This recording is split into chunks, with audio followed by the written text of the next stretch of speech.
worked on 2 of these, really 2.5.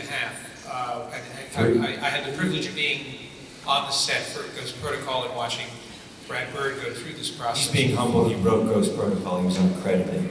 Saved us there. Thank you very much, McHugh. That's very kind of you. They Just were true. doing okay. He'd done all the hard stuff by the time I got there.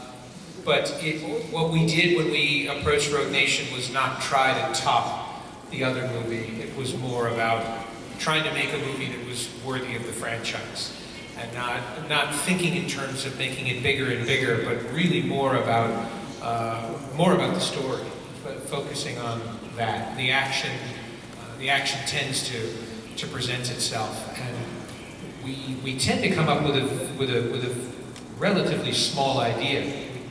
In this movie, we started with, really, I think the first stunt we came up with was the payload, just falling from the helicopter, without really knowing what the sequence was around it. And Tom and I always talk about silent films, Harold Lloyd, Charlie Chaplin, Buster Keaton, and one of the other things we talk about a lot is the early Disney films, Fantasia being one, and what Tom describes as a pebble rolling downhill. You start with something very small, and it just gets bigger and bigger and bigger and more out of control. All of that comes down to the character and the way Ethan interacts with those sequences.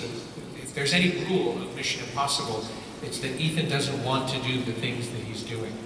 And that's where a lot of the humor and the character comes from, is the fact that he's not a daredevil, he's not a superhero.